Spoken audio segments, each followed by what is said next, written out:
I'm trying to figure out what buttons to push. The boss jock has entered the building.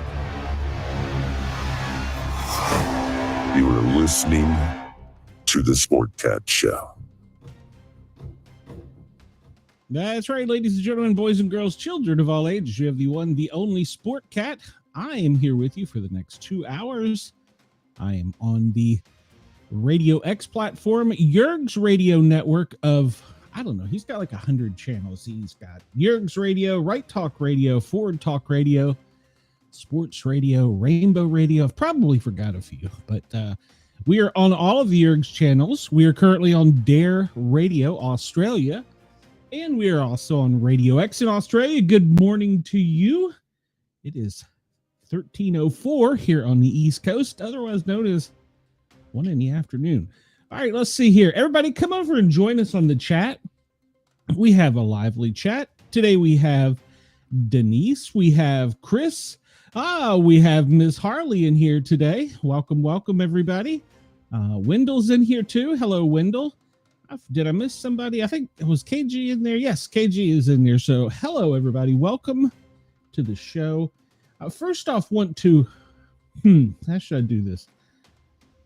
I want to apologize for yesterday's show because I feel like I did you guys a disservice. I wasn't feeling good during the show yesterday, and when I was signing off, I just wasn't myself. So I apologize for that. I feel like I gave you guys a horrible show. So I apologize. I'm going to try and do better. I guess some of you probably know, or most of you probably know, I have been away in Knoxville for, it was like 4 months. And I had a family emergency. My aunt passed away. It was a long, big ordeal. So I've been out of town and had a pretty stressful few months. Then I come home and I have a tiny terrorist here. I got to adjust to his schedule as well. And so I guess I was just trying to do too much. So, yeah, I was a little overwhelmed, but yeah, it was forever. It seems like it, at least. My office here is a complete wreck. I have mail piled up over there for 6 months, but all right. Well, y'all didn't come here to hear me bitch. Well, I mean, maybe you did. I don't know.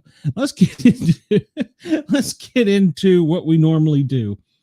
First off, we always start with a little history lesson because, well, we could all be a little smarter. I've added our clock back here to the bottom right. You will see that is the current East Coast Standard Time. Here in Atlanta, it is 13:06, otherwise known as 1:06. The other time in the bottom right corner is Universal Coordinated Time, which is what most weather sites, earthquakes, tsunami, that type of thing, uses when there's some type of event. So they use universal time. So we've got that set since we're on around the world. It's crazy. It's crazy. My dad was a country and Western DJ, and he was on in DC. He was everywhere. He was on a aircraft carrier as a DJ. He worked in radio in California, Virginia, Washington, Oregon, and he never would have thought he would have been around the world on radio. And I am. Yay, technology. All right. So what happened today in history? Well, gangster and bank robber John Dillinger is killed in Chicago, and Prince George is born, plus more. Okay, that's a teaser. We're going to skip to 1248 because I don't have a clue. But 1934, I do remember in history, talking about John Dillinger. He was killed today. He was shot and killed by FBI agents outside a theater in Chicago, Illinois.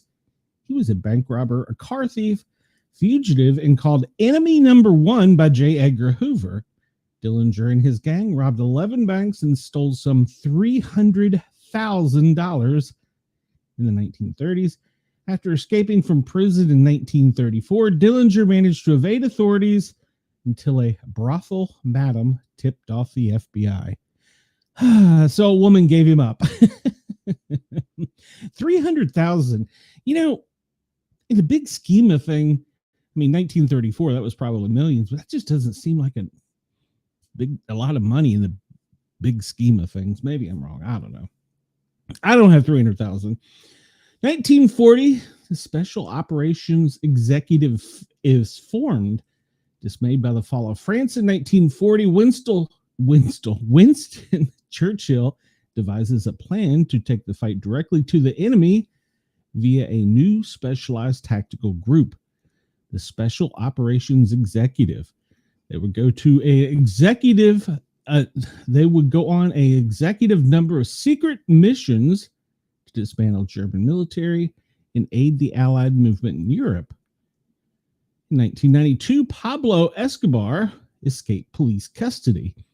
He was breaking out of jail, he was one of the most prolific drug kingpins in the world, based out of Colombia. He operated one of the largest cocaine distribution organizations in the world. Prior to his imprisonment, he had made a deal with the Colombian government to avoid extradition to the U.S. as part of an agreement. Escobar was imprisoned at a luxurious private prison. Once he heard that the government was going to move him to a state-owned prison, he fled. He was on the run until his death at the hands of Colombian police in 1993, which was 1 year. Crazy. In 2011, Norwegian domestic terror attack occurs in Oslo and Utøy Islands. Anders Behring Breivik commits his attack in Oslo and Utøy Island in Norway. He was a neo-Nazi who spewed anti-Islamic rhetoric and believed that Europe was being overtaken by a wave of cultural Marxism.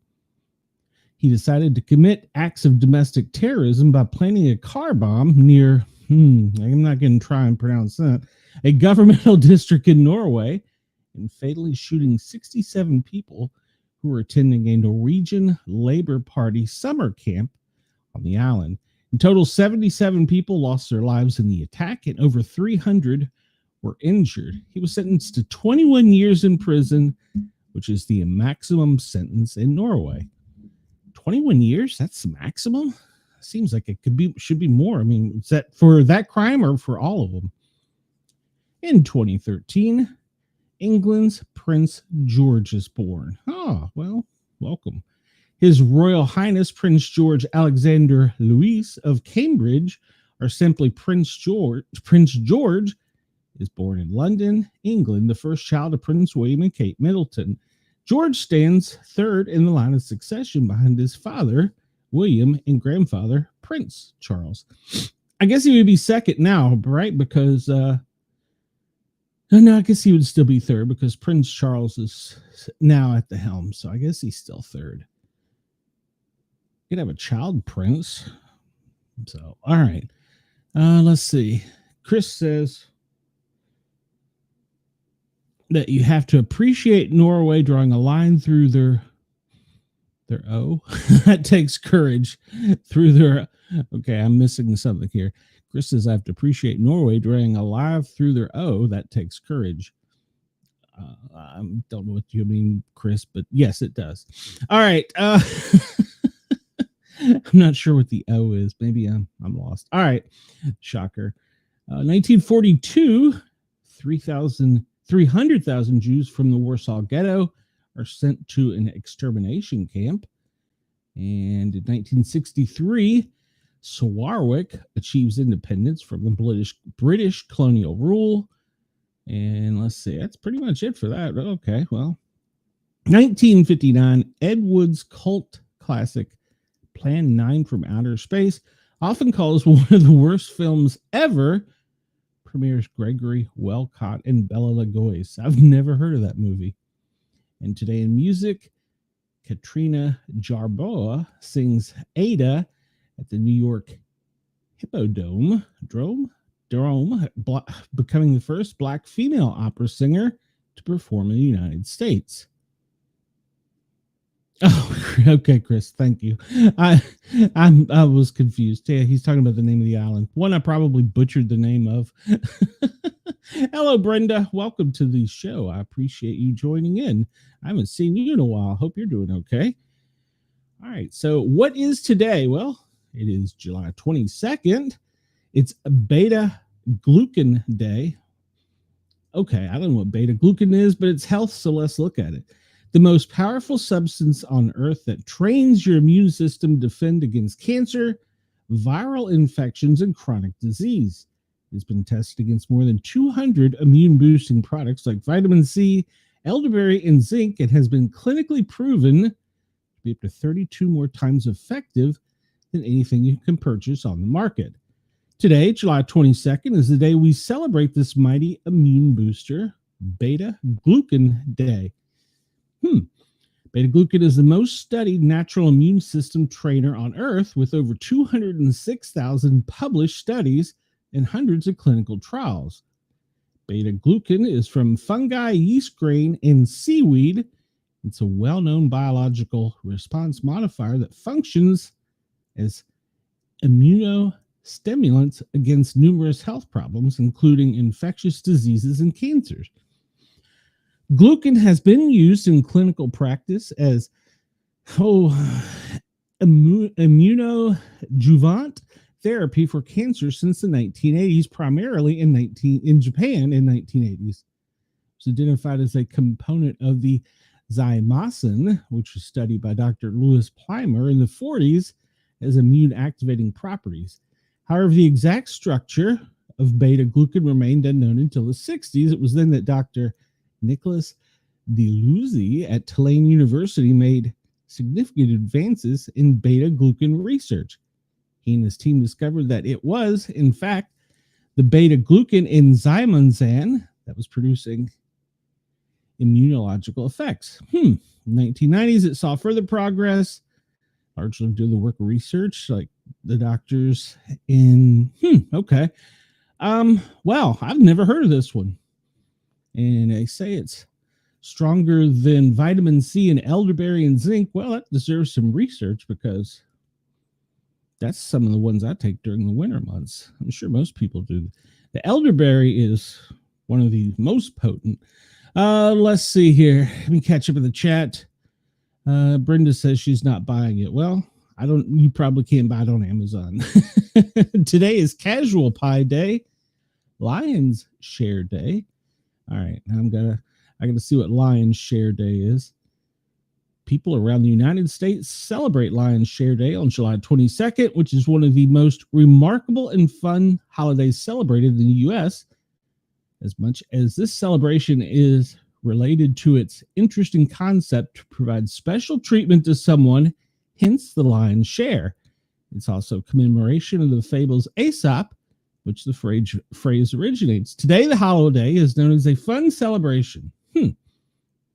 Okay, well, Brenda, please share Lion's Share Day with me. Be my friend. All right, it's Mango Day, National Fragile X Day. Yes, I am home, Brenda. I messaged you and told you that. I guess don't read my messages. Seems like, well, Chris, I agree, but pharmaceutical companies don't. That's why when I was reading about it with cancer, I worked at a cancer clinic, and I've never heard of this. I was blown away. But it seems like pharmacological companies probably hid it from us. So, but I will be looking into it, because if it's that great, might be worth something. Fragile X Awareness Day. Well, let's see what Fragile X is. Raise awareness against Fragile X syndrome. FXS is the most common inherited cause of autism and intellectual disabilities worldwide. Has no cure. The genetic disorder occurs when a single gene on the X chromosome ceases to function, shutting down particularly. This gene is needed to synthesize a protein responsible for brain development. A lack of this protein is found in FXS, leads to developmental issues. Okay. Did not know that. That's why we're here. We're here to learn, right? So, at least I am. It's National Hammock Day. I always fall out of them. National Penucci Fudge Day. You know, I forgot to tell Mom about the Australian cakes yesterday, so maybe I'll have to do a double up here and ask her to see if she can make some Penucci, because I don't know what it is, but it's a fudge made with brown milk. I'm sorry, it's made with butter, brown sugar, and light vanilla. It's got a very light texture and easy to distinguish from regular fudge by its color. Well, couldn't it be peanut butter fudge too if it's that color? I don't know. It's enjoyed with coffee. Well, I'm not a coffee person, so I'll pass on that, but I'm sure it's good with Mountain Dew. Everything is, right? It's Swarwick Day, Spoonerism Day. Okay, I got to figure out what spoonerism.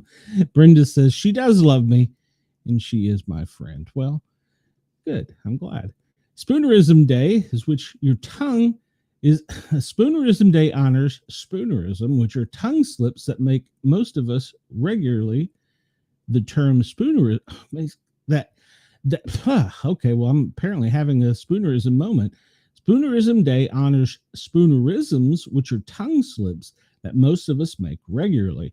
The term spoonerism refers to the practice of switching the initial letters of words as you speak. Say swi, flutter, instead of fly, swatter. Okay. They earned their name from the Reverend W.A. Spooner. He was well known for making this error. A celebrated event by refusing to be ashamed when you make a mistake in your speech. Well, heck, I do that every 5 minutes. So, all right. Well, don't make fun of me day to day. Is Spoonerism Day, guys and gals. I have rights. I know my rights. Let's see. Yeah, let's just jump over to the next screen here. I think we've about tackled everything there. We talked about Fragile X, Penucci Day, Mango Day, and Hammock Day. I always fall out of hammocks. I don't understand. All right, well, we'll jump into a little bit of news. And Denise says, did anyone try dirty soda yet? It's like creamer you pour in your Coke. It's delicious. No, I've never heard of that. Dirty soda. Okay. It's a creamer you pour in Coke. It's delicious. Well, I will have to check into that. Mrs. Sportcat would probably love it because Coca-Cola is her jam. Okay, well, this comes to us from the science section of NPR. It says, hurry up, scientists predict today will be slightly shorter than usual. If it feels today as if it's flying by, you can blame it on our spinning planet. Brenda, how does it work if it's flat? A group of scientists tracking Earth's rotations predict that the day will be a fraction of a second shorter than normal. The International Earth Rotation and Reference Systems Day, which measures the Earth rotation and forecasts the length of the day, has predicted that July 22nd could come out a millisecond short of a standard 24-hour spin. Boy, if I was working a 24-hour shift today, I'd dock you. Variations in the Earth rotation are not uncommon. On July 9th, for example, the Earth quick spin shortened a day by 1.4 milliseconds. Recent headlines from all over the world have been hyping freakishly short days in July and August. Scientific experts who constantly monitor the Earth's rotation seem a bit baffled and amused by that a few slightly more speedy than normal spins this summer have captured the public's imagination. We've known about the rotation of the Earth being a variable for hundreds of years, says Denise McCarthy, the former director of the U.S. Naval Observatory. This is just one of those variations that come along. McCarthy, who's written a book on the time of Earth's rotation, says the speed of the planet's spin gets influenced by all kinds of factors: the gravitational influence of the moon, the effects of the wind and the atmosphere, plus the movements of the Earth's liquid core, which we've now discovered are largely based water. And back in the day, we thought it was all lava and devils. Good data on the Earth's rotation goes back thousands of years thanks to observations of solar eclipses in China. These days, researchers around the world track the spinning of the globe by pointing radio telescopes at quasars, incredibly luminous cores of distant galaxies that are so far away they act as fixed points in space. The kind of data puts information from GPS systems all gets sent to the International Earth Rotation and Reference Service. I didn't know there was a thing for that, which uses to predict the length of the day. They're also made by others, such as the U.S. Naval Observatory. Interesting. Well, I didn't know we're going to lose a fraction of a second today. Everybody make sure to do something nice for that extra fraction of a second you're losing. So, all right. This comes to us as a smoking gun. Let's get a little silly. July 21st, where else but Florida? In the Florida version of a golden shower, a New York advertising executive was arrested early Saturday for allegedly urinating from a rooftop bar onto several victims below. Matthew Day, 30, was busted for disorderly conduct following a 1:30 a.m. incident at The Landing, a downtown St. Petersburg night spot that describes itself as an elevated hangout balcony bar. Cops charged that Day entered the rooftop bar, pulled out his unit out of his shorts, and urinated from the balcony onto the sidewalk below. Several passerbys were struck with urine. Those are words I just never thought I would say. Security spotted Day relieving himself and escorted him out of the bar into police custody. A criminal complaint, which noted that Day showed an indication of alcohol influence, does not address the victims peed upon received medical treatment. He was arrested and charged for disorderly conduct on the premises of a licensed establishment. A misdemeanor. He was released from the county jail yesterday on a $500 bond. Day is a Penn State graduate, co-founder of the Ribeye Media, and the firm's head of client success, according to his LinkedIn profile. Founded in 2023, Ribeye offers cutting-edge, pragmatic advertising solutions tailored for the local media marketplace. He did not respond to a message seeking comments. Well then, just well then. I don't even know what to say. All right, well, we're going to jump into one of the headlines we posted about Tennessee tomato growers. And I'm not just using Tennessee, since everybody knows, obviously, I'm from there, but I'm not just using Tennessee. This article is reflective in a lot of areas that are tomato growing areas. Granger County, a new 17% duty on Mexican-grown tomatoes is now in effect.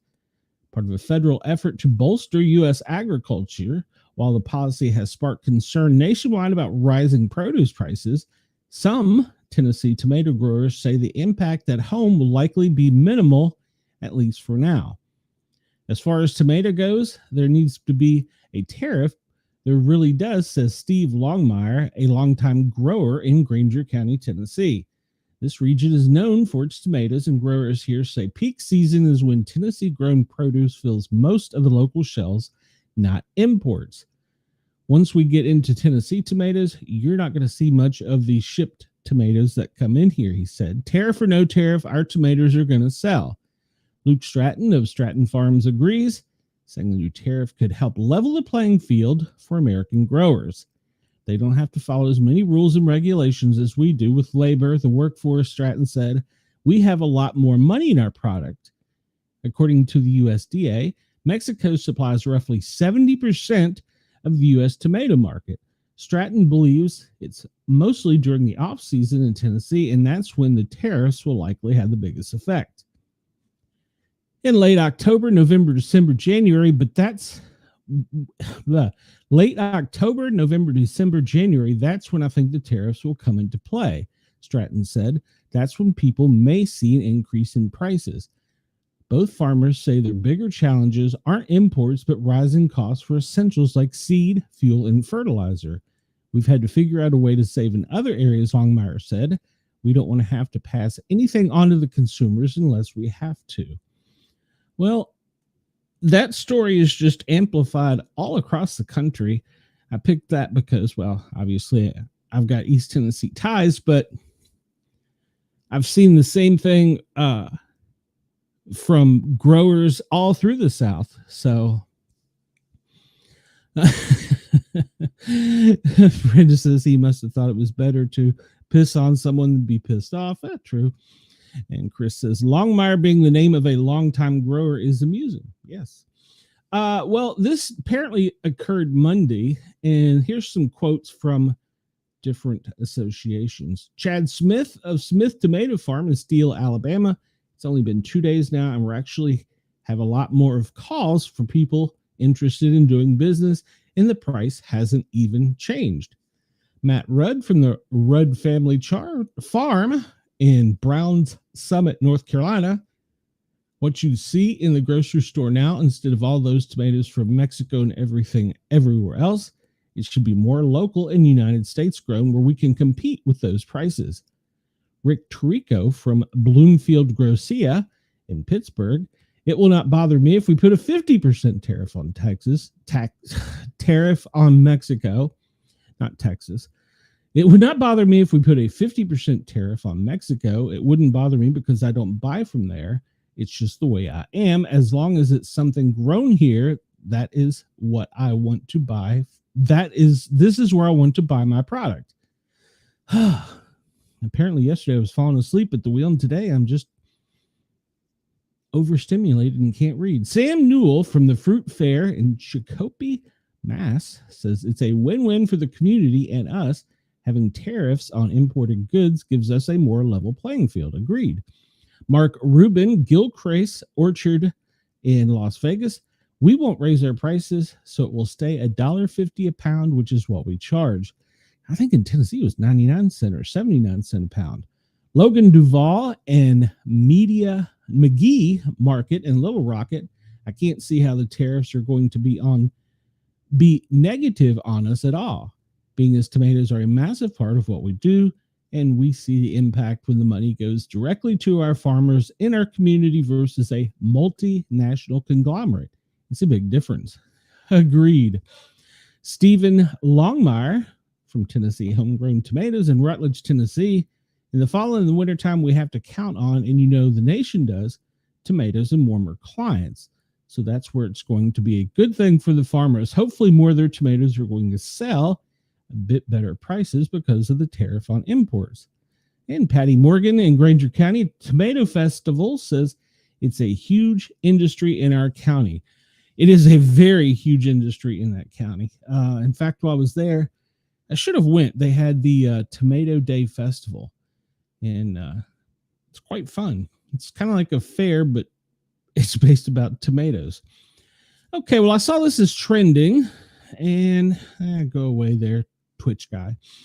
And I wanted to go over it since it was trending, obviously. Bruce Willis can't speak and read and walk. Here's what has happened. What has happened to the Die-Hard actor. Legendary actor Bruce Willis, known for his iconic roles in Die Hard, The Sixth Sense, Pulp Fiction, is facing severe health decline. Recent reports reveal that the 70-year-old star can no longer speak, read, or walk due to the rapid progression of frontotemporal dementia. FTD is a degenerative brain disease. Willis retired from acting in 2022 after having been diagnosed with aphasia, a condition that affects communication. In early 2023, his family confirmed his condition had progressed into FTD, a more serious neurological disorder that gradually erodes speech, motor functions, and behavior. FTD affects the brain's frontal and temporal lobes, areas responsible for language, movement, and emotional regulation. As the disease worsens, individuals lose their ability to communicate, recognize words, or perform simple physical tasks. Once known for his sharp wit and physicality on screen, Willis now requires full-time care. He can no longer hold conversations, walk unaided, or recall his past, including his own successful film career. Oh, it's so sad. His family, who has remained by his side throughout, has asked for privacy as they navigate this challenging time. Yes, well, dealing with someone with Alzheimer's and dementia does require some patience and some challenging times. You can find more information here about FTD. Hopefully, it'll help bring light to things like this. So I hope Bruce Willis has a nice, peaceful transition. And I don't mean that offensively. All right. This came to us out of Washington, D.C. And it's probably a couple days old, but I figured it was kind of interesting. A $500,000 fire engine is likely ruined after stalling out in floodwaters. So what happened was, you see here the fire truck. You know when they say turn around, don't drown? Well, he should have turned around and not drowned. This person would have been much better served by the Swiftwater Rescue Team because, well, they just ruined a $500,000 fire engine there in Montgomery County. All right, so a fire engine that cost more than $500,000 is likely ruined in the floodwaters over the weekend, and the firefighter who drove it is under investigation. Technically, he shouldn't probably be under investigation. The officer in charge should be. Firefighters on the engine were trying to rescue people from a partially submerged car at Washington Avenue and West Highway in Silver Springs Saturday night, according to the Fire Rescue Service. As floodwaters surrounded the car, Good Samaritans rushed to help, pulling one person out of the passenger window while trying to calm others inside the car. Firefighters drove into the deep water, sending water gushing up onto its windshield. Its wake appeared to rock the partially submerged car. Everyone was safely removed from the car, but the firefighters on the engine knew they were not going to be able to drive back out. The engine stalled and the crew had to call for a tow. The engine is most likely ruined, according to Fire Chief Corey Smedley. As with all incidents with involving fire apparatus, the firefighter driving the engine has been placed on a non-driving status, but has not been placed on administrative leave until the incident is under review.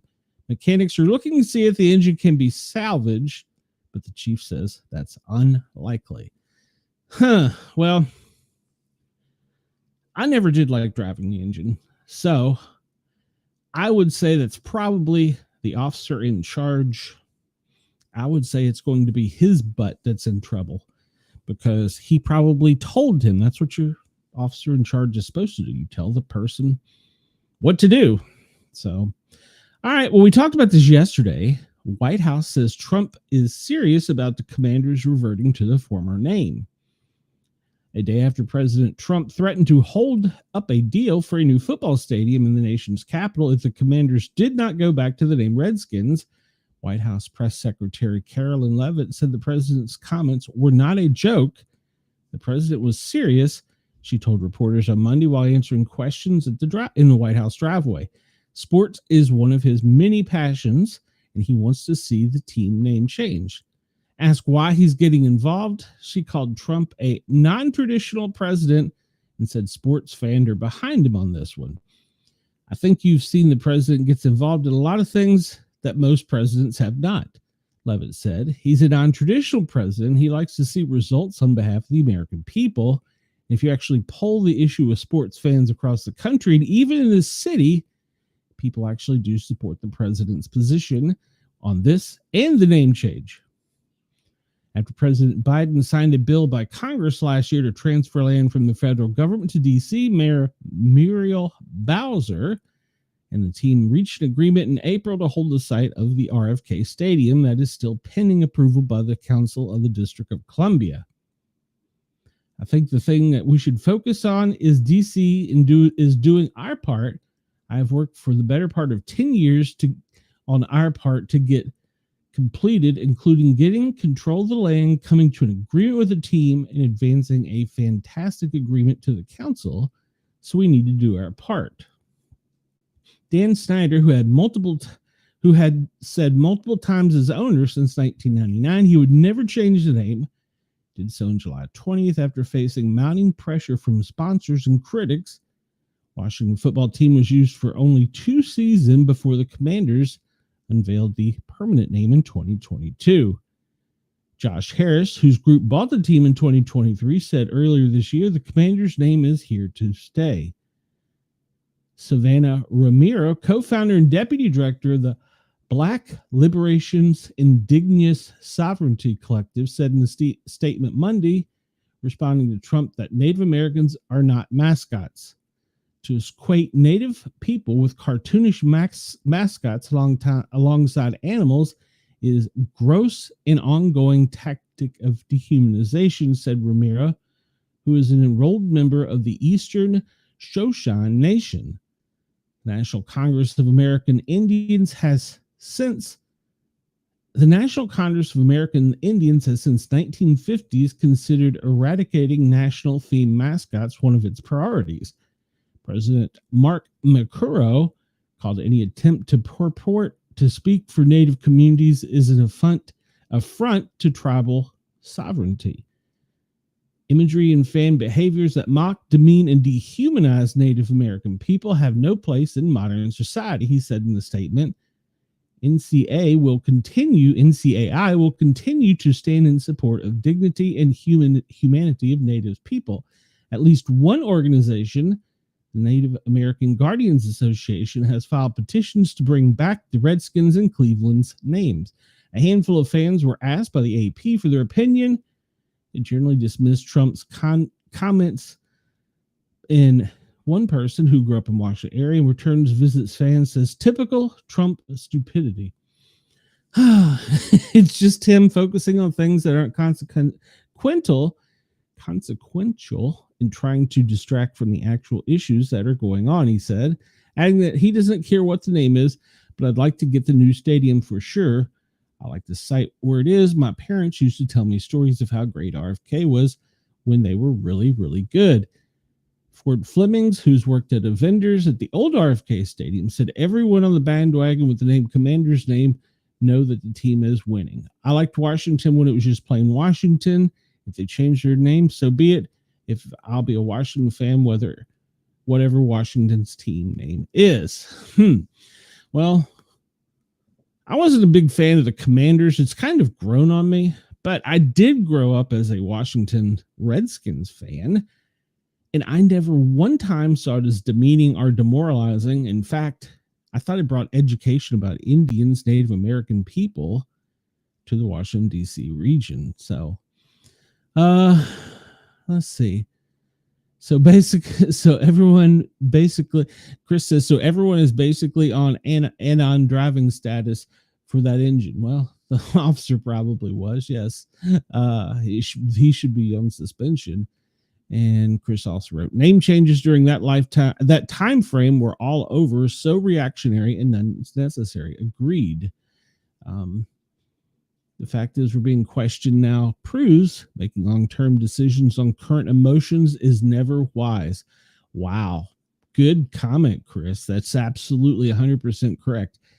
You're making a decision on an emotional issue that will go away over time.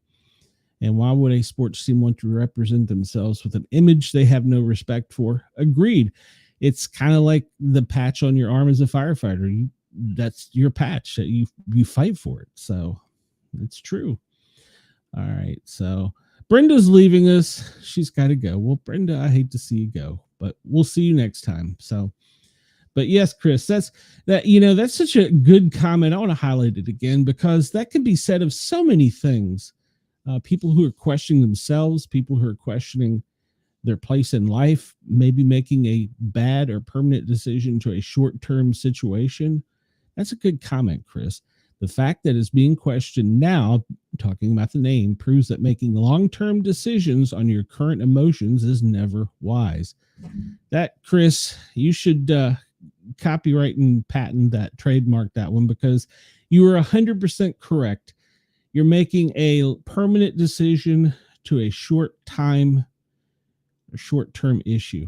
Great comment, Chris. I really appreciate you for that, because that's true not just in name changes of sports teams that are inconsequential in all of our lives, but that's so great. That's so true. So true. Okay, we talked about this last week, and yes, it very much was a great comment. The Army is warning of a terror threat in Florida.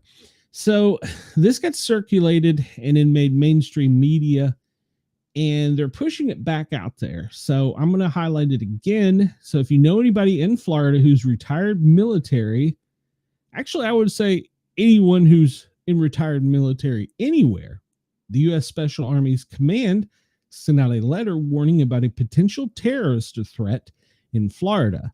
It was sent to retired senior officials living in Florida who had worked previously for the Defense Department, DoD, in both Syria and Iraq. Colonel Ali Weiskopf, the U.S. Special Operations Command Director of Public Affairs, has told Newsweek the military received reports of threats all the time, but in this case, the Special Army operations wanted to ensure the right personnel were tracking. Neither the nature of the threat nor the terrorist group was mentioned in the letter. Why does it matter? Well, he explained to the New York Times this kind of letter is not uncommon, but the threat was deemed credible enough to issue the warning.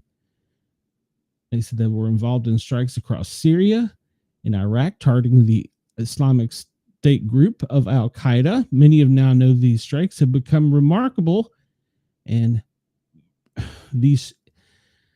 many of those involved in these strikes have remained unidentified for fear of retaliation. The letter sent on 15 July is a duty to warn letter. It was posted to social media by Marine blogger Kagan Dunlap, initially confirmed by the USASOC. The New York Times and Task and Purpose published it on July 17th. The warning sent by Colonel Mark A. Katz, he's a provost marshal, states that the threat does not involve current personnel, but it should reinforce the importance of vigilance and situational awareness. MacDill Air Force Base in Florida is home of the Special Operations Command and Control Center, and the U.S. Southern Command has also headquartered in Florida and Miami. In early 2025, the FBI said the driver involved in the New Year's Eve car ramming attack in New Orleans, which killed 14, had an Islamic State flag in his vehicle. So he had an Islamic State flag in his vehicle. Okay, so what the people are saying, well, the letter states, this message is to inform you of a recent duty to warn notification regarding a potential terrorist threat targeting retired senior officials who previously served in the DoD with roles in the Syria, Iraq theater. The current geographic focus of this threat is very specific to Florida. Okay, so they cannot name names or organizations, and they encourage our service members and retirees to be vigilant. I would say that there was information that was credible enough to provide this level of reporting to our formation. He further explained, we issued that warning, as we do with all credible threats. We issued those to our formations because, of course, security and safety of all our personnel is important. So what happens next? Well, retired military personnel living in Florida should report any suspicious activity to local law enforcement. Other personnel should remain vigilant, according to the letter. Well, you know, this is being highlighted and brought up again, and they haven't changed our marble color, our threat level color. We're still at a 3. I believe the level goes to 5. And certain military bases are at a level 4, I believe, or maybe we're at a 4 and it should be a 5. But at any rate, they're saying that this attack is pretty much going to happen. So we need to take it serious, and we need to warn anyone that's retired military that resides in Florida specifically, but in general anywhere, because they're really wanting to get this out there. So we're doing our part by sharing the information. Let's hope that they catch the bad guy and nothing happens. So another article we talked about, and this comes to us from the U.S. Sun. The family reveals the horror of new details that the husband is sucked into the hospital MRI machine by his huge 20-pound chain and killed. He was wearing a 20-pound. Remember we commented about that. I said, how big was that chain? Keith McAllister's wife and a technician struggled to free him from the powerful grip of the electromagnetic machine. My question is, why didn't they just turn it off? The MRI victim's wife says the technician dropped the ball. A man who tragically died after being pulled into an MRI machine by his 20-pound chain was stuck to the machine for an hour before being freed, his family claims. Keith McAllister was 61, suffered fatal injuries in the freak accident, while his wife was undergoing an MRI scan at the clinic on New York's Long Island Wednesday afternoon. There's a picture of him here. And his wife, Adrian, has set up a GoFundMe for burial costs. And the family has revealed new details about the dad's death, which took place when his wife was at a NASA open MRI in Westbury for a scan of her knee. She wrote, the daughter wrote, while my mother was laying on the table, a technician left the room to get the husband to help her off the table. He forgot to inform him to take the chain he was wearing from around his neck off, and the magnet sucked him in. My mother and a technician tried for several minutes to release him before the police were called. He was attached to the machine for almost an hour before they could release the chain from the machine. The grieving daughter went on to explain that Keith suffered several heart attacks following the incident. She added that media reports have claimed he wasn't authorized to be in the room. It was the technician who brought him in. They told News 12 Long Island that she asked the technician to bring her husband in to help her get up from the table. Keith was wearing a large metal chain around his neck, which Adrian said he often used for weight training. Why would you? Okay, I don't know. Maybe that's a thing. Chris, is that a thing? A 20-pound chain around your neck? As Keith approached his wife, she said she saw the scanning device snatch him. At that instant, the machine switched him around, pulled him into the MRI. She said he went limp in my arms, and this is still pulsating in my brain. She recounted the agonizing moments when she told the technician to turn off the machine and call 911. Shouldn't there be a kill switch? She revealed that it was not the first time the pair had visited NASA Open MRI, claiming the staff member had previously pointed out Keith's huge chain. The powerful magnetic field generated by an MRI machine can pull metal objects with great force. Yes. For this reason, patients are asked to remove items and change their clothes before having MRI scans or going near the machines. Dr. Payal Sud, a doctor from North Shore University, told CBS the dangers of not following protocol could be catastrophic and underscores why we all have a safety plan in place. If this was a chain that was wrapped around the neck, I can imagine only strangulation type of injuries that could happen. Asphyxia, cervical spine. North Shore says the open MRI machines can be especially dangerous for people with oxygen tanks. Yes, I remember I talked about that. I've heard of an ambulance crew having a O2 tank sucked into the machine, or even those wearing jewelry. 20 pounds? That seems like a bit much. Yes, and there should be a kill switch. It seems to me like you have at the gas station. If something starts happening, you can't turn the pump off. If you look around, there is usually a big red button. That's a kill switch. It kills everything. So, and why didn't the tech help her off the table?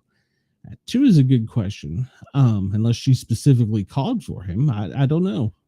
But yeah. But it does. It seems like there should have been a big red panic button, for lack of better words, to make the machine stop. Maybe, now I'm not familiar with this, but maybe it takes a minute for, I say a minute, but it takes a bit of time for it to wind down because it's spinning so fast. Maybe. I don't know. To me, there should be a kill switch. So this comes to us out of Washington, D.C., but it's a human interest story involving a Vermont engineer, and he's reviving payphones for free calls in areas with poor cell service. An electrical engineer by trade, Patrick Schlott, has spent countless hours tinkering with new and old technology, but it wasn't until he found himself living in rural Vermont that he realized his penchant for repairing old payphones could provide a public service. I realized, wow, there's no cell service for 10 miles in either direction, he said. The community could really benefit from something like this. He's a full-time engineer at the electric plane manufacturing company, Beta Technologies, decided to approach the owners of his local general store with an idea to install old payphones around town and make them free for public use. After he explained that there would be no cost to the host, North Turnbridge General Market owners Mike and Louis Gross let him install his first phone outside the store. Everyone's pretty surprised, and they're like, is that a real payphone? Does that really work? And I'm like, yeah, but it doesn't cost you any money now, said the store owners, Mike Gross. We've had people use it that broke down. It was a great thing because the service is so spotty in Vermont. Yes, it is. I can agree. The first free public telephone installation was his idea, but he says 2 other locations, the Latham Library in Thetford and inside an informational booth in Randolph off Interstate 89, came from community members requesting the service. All other phones so far have been people reaching out, which is pretty cool. He buys old payphones, can cost him anywhere from $100 to $500 at flea markets. I've never seen one. From internet listings or at auctions, and fixes them up in his basement workshop. All that's needed to install one of these phones is an internet connection. No coins necessary. Basically, there's a small piece of equipment that converts an internet telephone line to an analog line that these phones operate off of, along with covering the costs, which are about $2 to $3 a month for each landline and less than $5 a month for calls. Schlott, as the operator for each phone, can field or transfer calls, helping users when needed. If users dial 0, the phone will ring directly to his cell phone, though he prefers to use an app to keep his number private. So far, the phone at the library location has seen the most use, according to Schlott. 370 calls have been made since the phone was installed 5 months ago, filling a need for students without cell phones to call their parents for after-school pickups. Hannah McLean is a regular at North Tunbridge General Store and says that she finds comfort in knowing the phone is there whenever her 16-year-old daughters might need it. Makes me feel safer. The kids are out and about, and if they had an emergency up this way, they could just stop and use it. I think these are a great service. He's seeing an increased interest in the service for another free phone, and it works at the Brownell Library in Essex. For now, he plans to continue covering the costs associated with each phone, but noted that may change as the project scales. It's cool to see something retro that has old school appeal, but also work. To actually hear it ring, pick it up, and have a dial tone, I think there's power in that. I don't think these should end up in a landfill. This should be recycled and put back to good use. Agreed. That's a good idea. That's a very good idea, because it seems like if you have an internet phone, there's not as many fees. I don't know the technicalities, but I know that's certainly a great service for rural Vermont, because trust me, I know there's no phone service up there. It's bad. So, hello, Jason. Welcome to the group. So this comes to us from Zero Hedge. DOJ is finally announcing imminent meeting with Janine Maxwell. Yay. The Department of Justice does not shy away from uncomfortable truths, not from the responsibility to pursue justice, nor from the responsibility to pursue justice wherever the facts may lead. Deputy Attorney General Todd Blanche announced in a statement shared by Bondi on Friday. He added that the DOJ and the FBI of July 6th remains as accurate today as it was when it was written, namely that the joint statement by the DOJ and the FBI of July 6th remains as accurate today as it was when it was written, namely that in recent review of the files maintained by the FBI in the Epstein case, no evidence was uncovered that could predicate an investigation against uncharged third parties. He added that the president has told us to release all credible evidence. If Janine Maxwell has information about anyone who has committed crimes against victims, the FBI and the DOJ will hear what she has to say. Therefore, at the direction of Attorney General Pam Bondi, I have communicated with counsel for Ms. Maxwell to determine whether she should be willing to speak with prosecutors from the department. I anticipate meeting with her in the coming days. Until now, no administration on behalf of the DOJ has requested or inquired about her willingness to meet with the government. That changes now. Okay. She is currently serving a 20-year sentence for sexually trafficking and abusing underage girls, and is the only person who has been held accountable for Epstein's crimes. The handling of the Epstein case by the Trump DOJ has been nothing less than farcical. I don't know how to pronounce that word. Farcical, with the accusations of whitewash leading to internal fallouts and cause for Bundy to go. It has allowed Democrats to seize on the saga for their own political agenda. Lack of transparency and action has also left a vacuum for all manners of, quote, bullshit to be stirred up. Many who have been following the entire debacle are unimpressed with the DOJ's latest announcement.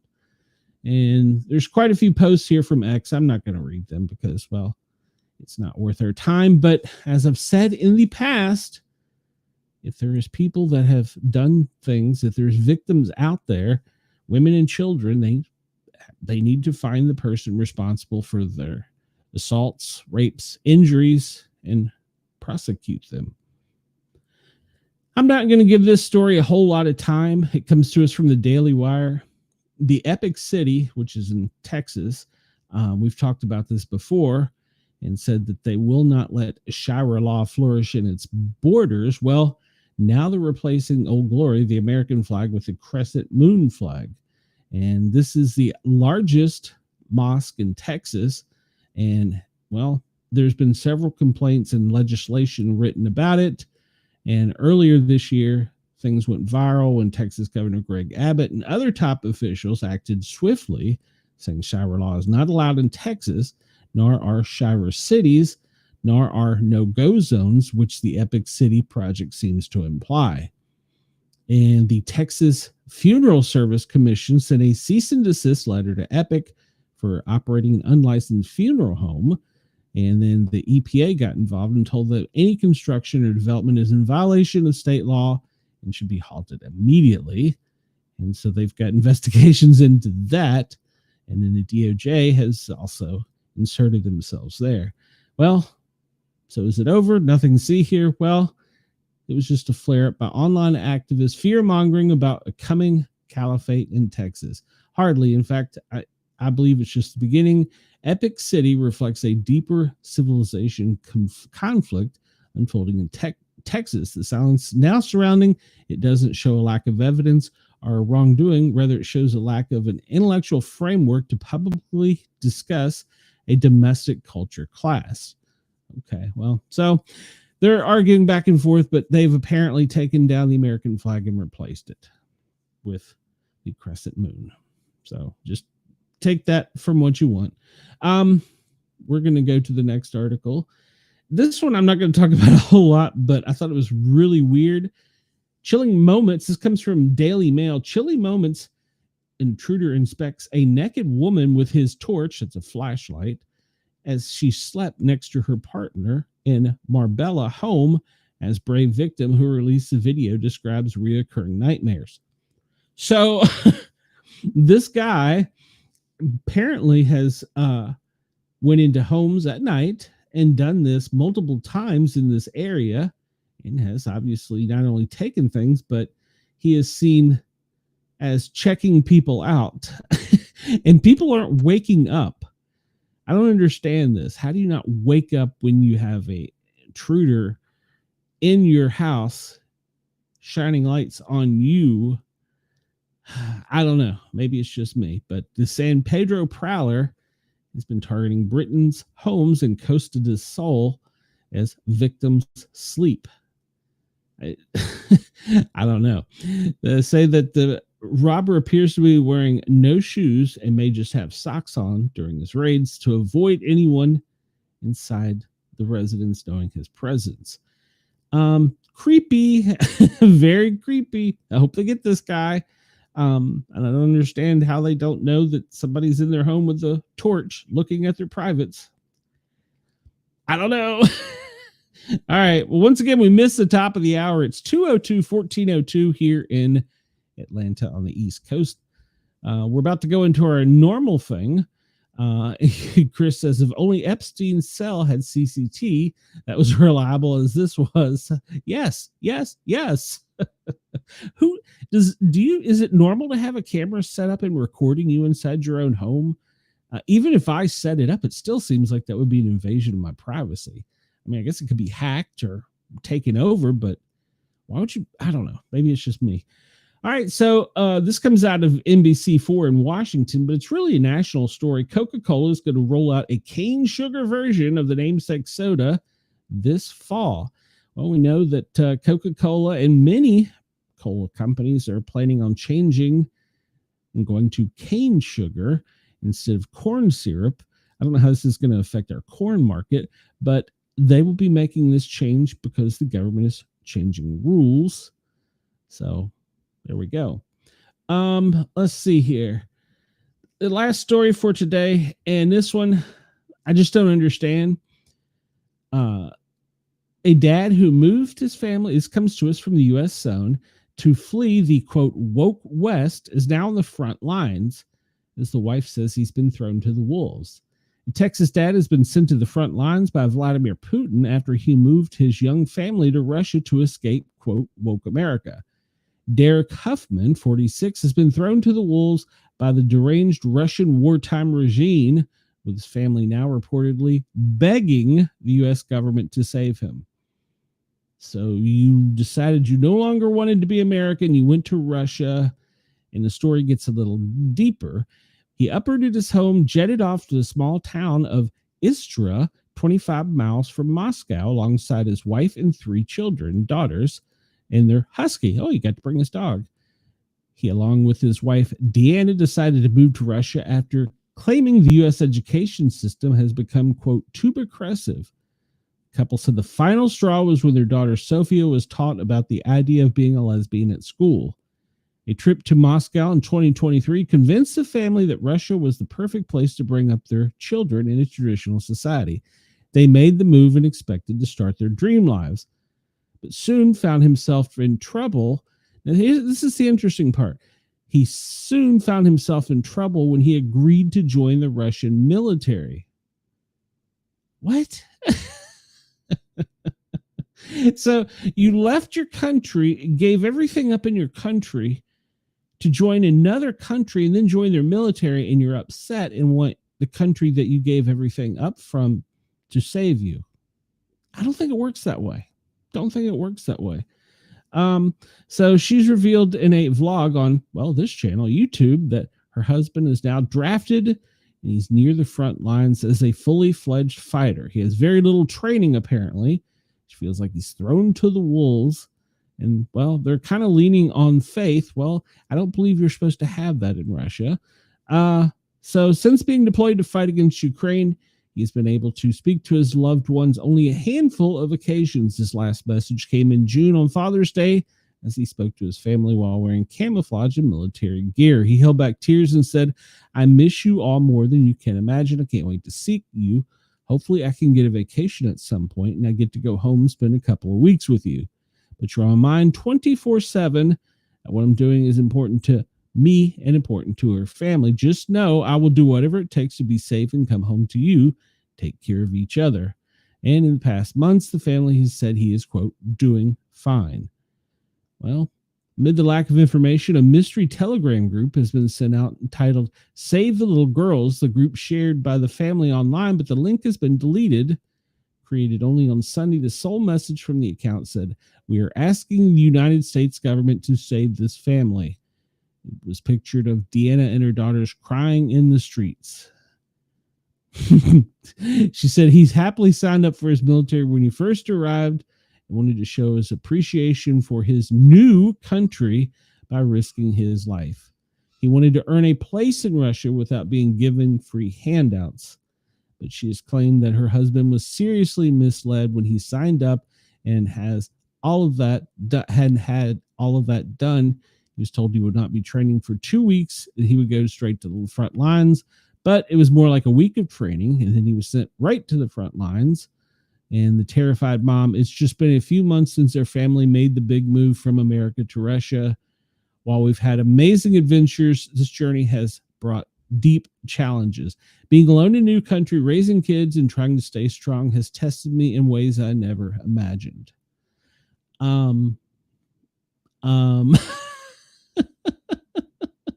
I really got nothing for this. I mean, I'm not trying to be rude or demeaning, but you gave up your country and you went to another country and pledged support by joining their military.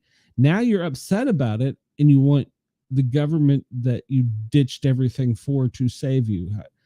I don't think it works that way. I could be wrong, but I don't really think that anybody's going to come to his aid. I don't see it. But yeah, Chris, you are correct. If the guy ever writes an autobiography, it should be called Good Decision Making and I Don't Mix. Agreed. I mean, what part of going to Russia and giving up your country do you not understand? I don't know. So pardon Ginger, the cable guy is here. Odd story. Yesterday when we were live on the air, the AT&T guy was here and they were burying the AT&T fiber internet cable and they cut the Comcast cable line and he's like, oopsie. So they're out here today. I told my wife, I said, I fully anticipate that while they're burying the or Comcast cable, that they will cut the AT&T to get even. Oh, good Lord. Hey, Wendell, welcome. All right, so we're going to get into what we normally do. We're a few minutes late, but we normally go over the FEMA National Watch's daily operations briefing. And this came out today, Tuesday, 22nd of July at 8:30 a.m. Eastern Standard Time. And right now, there are no significant incidents or operations ongoing. They are monitoring severe thunderstorms in the northern plains, upper Mississippi Valley, heavy rain, flash flooding in the southwest upper Mississippi Valley and the southeast, extreme heat in the lower and middle Mississippi Valley, and, well, there's some tropical activity in the western Pacific. It's a little small disturbance. It's so small that they don't even really point it out, but apparently it's located 470 miles southeast of Guam. It only has winds of 15 to 20 miles per hour. They expect it to strengthen over the next 5 days as it makes its approach closer to Guam, and there will be some possible heavy tropical rain and flash flooding. So the national forecast for today, well, we see that much of the northeast coast from New Jersey, New York, all the way down to Florida, back around on the panhandle side, back over to Texas, can anticipate rain as far inland as Kentucky, with most of North Carolina, Alabama, Georgia, Mississippi expecting some spotty showers, but heavy rainfall and flash flooding in the coastal Carolinas and Georgia area cannot be ruled out today. And, well, on the western side of the Mississippi, pretty much everywhere but the west coast can anticipate spotty showers. But New Mexico, Texas, Arizona, maybe even lower Colorado, South Colorado, you can expect some heavy rains and flash flooding as if you needed more. But the mostly possible tornadic activity, well, it'll be up towards the Dakotas, up into Michigan and Wisconsin. And you can anticipate from Montana over to the Great Lakes having some severe thunderstorms.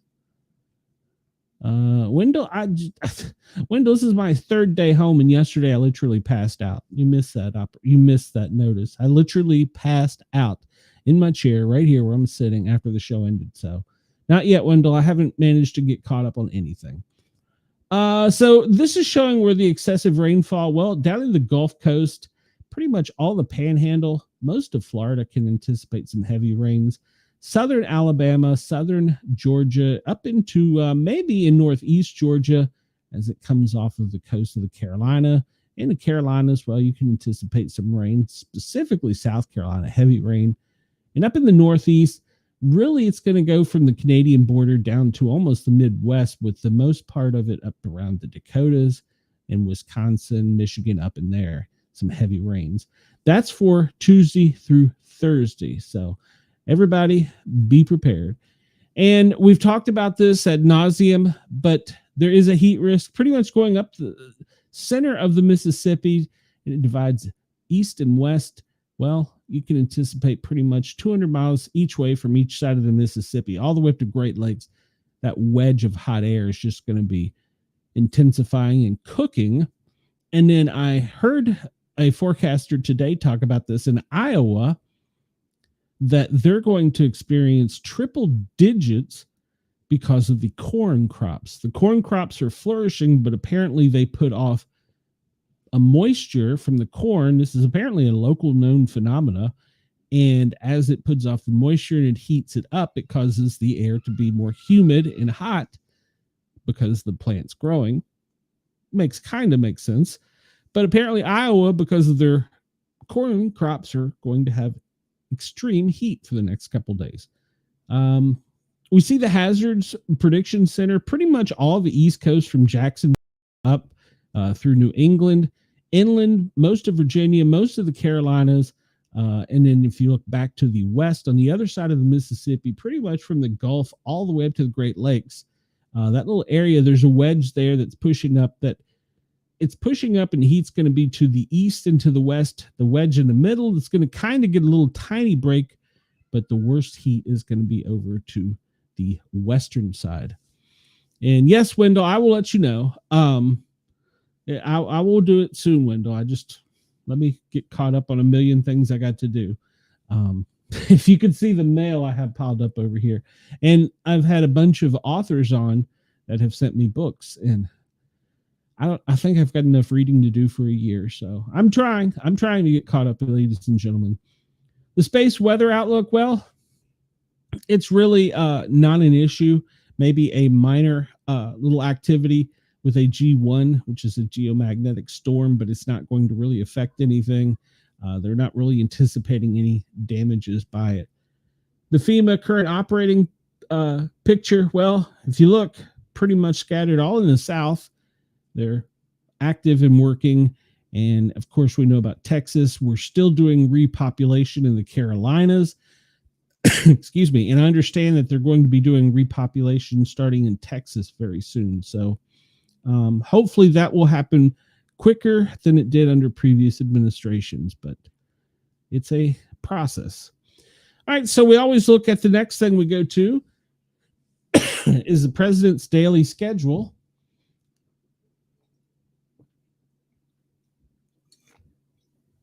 Excuse me. I got a frog in my throat. 9 a.m. in pool call time for the media, which is normal. 11 o'clock, the president greets the president of the Republic of Philippines. He did that today at 11. 11:15, they're going to have a bilateral meeting with the president of the Republic of Philippines. 11:45, he anticipated being in a bilateral lunch with the president. It's funny how they break everything down. And they don't say anything until 7 o'clock when they're going to have reception with Republican members of Congress in the East Room at 7 p.m. tonight. So, oh, he's talking to them in the chat. So that's pretty much his schedule for today. He's kind of open dealing with the president of the Republic of Philippines all day. So, and nothing major jumped out yesterday after we left. They called a lid on the White House at 6:20.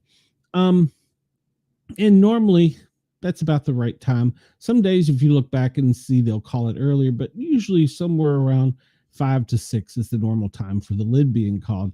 I guess since there's dignitaries in the White House, they won't call a lid so early today. But so, yeah, that's about the normal time for them. All right. We looked at the National Weather Service forecast. The national forecast from the one from FEMA. The FEMA one actually came out kind of late today before I went on the air. So it's pretty much the same. Like we were talking about this up in Minnesota and the Dakotas, Montana, you can anticipate, even up into Wisconsin, the northern territory of Wisconsin, you can anticipate some extreme storms. Nothing much has changed from this forecast chart. We're going to jump over to a separate chart, which has got a little bit more updated information. Nope, let me go back. And if you look up here on the top row, this is NATO cast days, and down here is the same thing, but it's by the National Weather Service, NOAA, and we can see the differences. NOAA is anticipating more rain in the Dakotas, Wisconsin, than they are in the NATO cast. However, the wind outlook, they're looking for a much larger windy area. It's going to be very windy up in the Dakotas and Wisconsin today, and the chances of tornadoes are relatively slim today. Slight chance of hail on the backside. Some of this could turn severe, but right now they're saying the chances are not as bad as they were yesterday, because yesterday was pretty bad. All right, we're going to look at current radar. We'll start down in Australia because, well, we love our Australian audience, and we understand that it's a chilly, breezy day on the continent.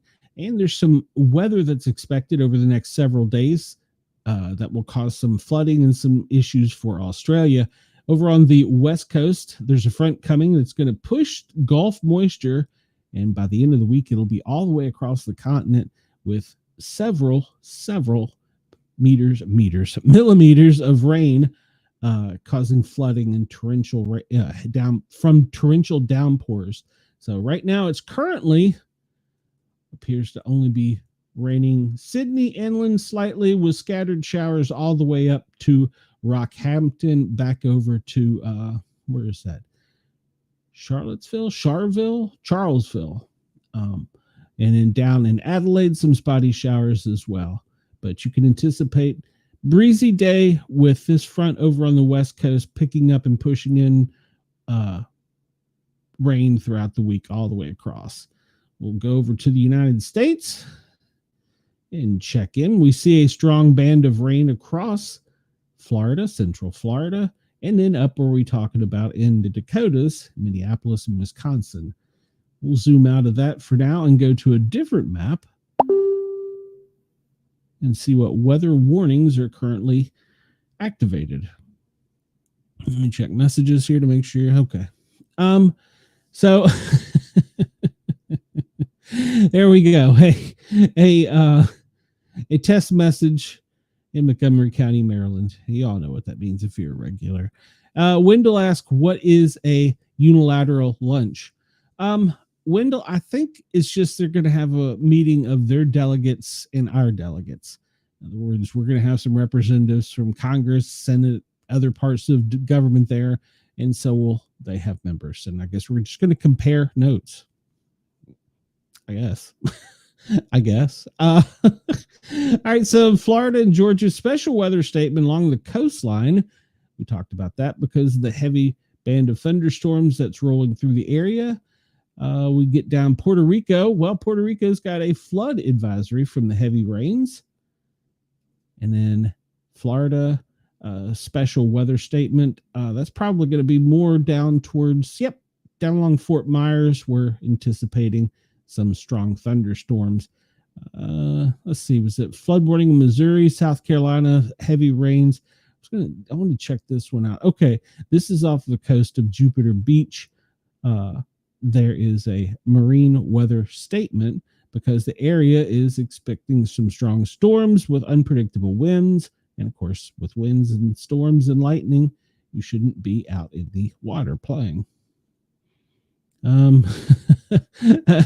Wendell, Chris said he couldn't get the guy from the Philippines to come over.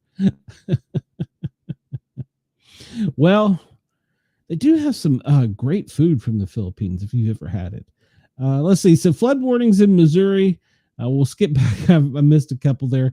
Carolinas and Florida and let's see, Alabama. You all have basically some thunderstorm warnings. Heat advisories for Kansas and Missouri, and some coastal flooding in the Carolinas we talked about, in the special weather statement going up all the way into Georgia. So air quality, we'll talk about that. Ohio is apparently having a bad air quality day, as so is Indiana. So we'll check that out here in just a minute. All right. The heat advisory, you see, Iowa, Minnesota, North Dakota, South Dakota, Tennessee, Louisiana, Mississippi. Yeah, all the extreme heat watch. And then over in the west, Wyoming has got red flag warnings for fire warnings. So, yes, it's going to be a hot couple of days. It's just going to get hotter until the weekend, and things will start cooling off. All right, so we'll pull up the current radar for the U.S. along with the weather's watches and statements. We always forget about Alaska up here, but since they're going to start being in the news more frequently, we should probably start sharing some weather up there. As you can see, all these little tiny blue dots are earthquakes. The ones that are red are closer, not closer, but more recent earthquakes. So the blue dots are past ones. And let's see. Jump down here back into the states to see the rainfall on the west coast is near nil, maybe slightly San Francisco, Sacramento, small rain showers. Back over into Nevada, some spotty rain showers. Santa Fe, it's got a small little cell right now. Texas, currently, you don't have anything going. Looks as though that band of storms that's across central Florida is pretty strong, entering the Gulf. Anticipate them going to the northeast.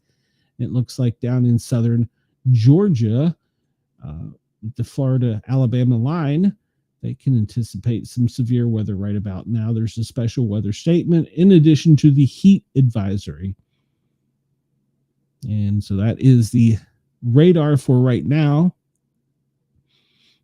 And let's pull up the lightning and see where the lightning activity is the strongest at the moment.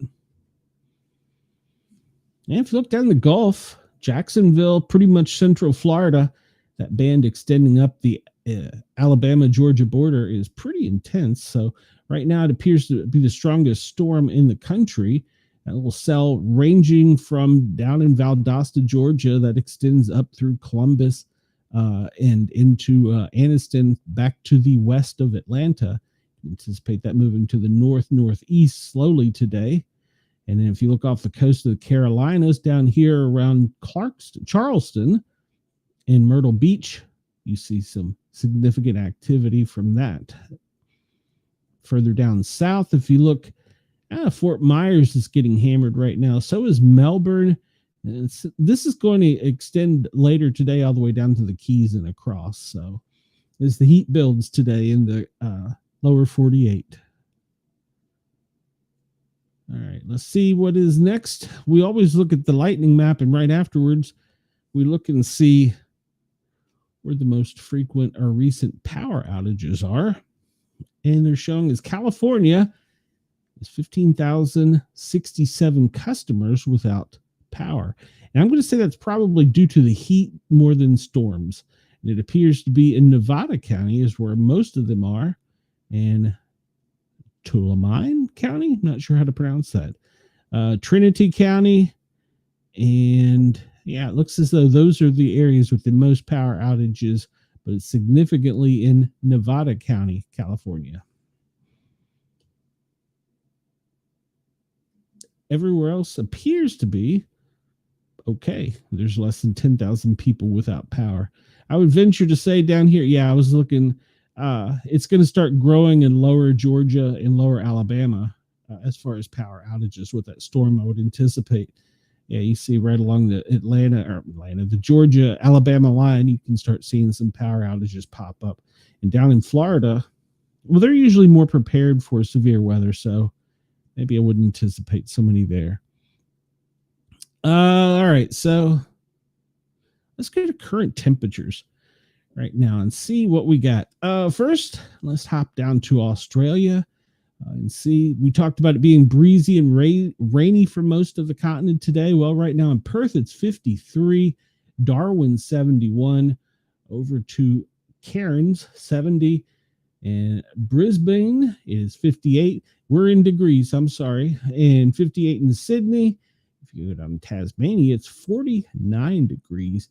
Get way down into the south here in Dunedin, Christchurch. Is that I'm not pronouncing that right? It's in the 30s, so it's quite chilly there. They're going to have some heavy rain. You see the band of we'll look at this on another map, but this up here in the North Pacific Ocean is over the Philippines is where some cyclones have formed. We'll talk about that here in a minute. I think I've got a better map showing that. Let's jump over to current temperatures in the United States, and let's see who is the hottest right now. Looks like Vegas is 93, and I think they're about the hottest. Amarillo is 92, going straight up from New Orleans, 91, Jackson 93, Memphis 96. Oh, there we go. Memphis is the hot spot. 89, St. Louis, Chicago 82 on the East Coast. We see over here in just do a total blank in Vermont 67. This is Burlington, good Lord. Boston 74, New York 80, DC, Washington DC, it is 85 degrees. Down on Virginia Beach, it's 81. In my favorite place in the world, in the Keys, it's in the 80s. So that heat wave is making its way, as you can see. It will slowly extend all the way up the Great Lakes, that little wedge. It will be pressing the heat to the west and to the northeast as that wedge goes up just to the east of the Mississippi. So we can anticipate some severe heat, but if you look over in Africa, you see some of the areas over their deserts are already in the hundreds and tens. Over, you get down in Saudi Arabia, and you're also in triple digits. So no, thank you. You can have those triple digits. I'll pass 24/7, 365. Keep it a nice 70 degrees and dry. All right, let's see here. We talked about this. I don't want to go too overboard, but I do want everybody to be hydrated.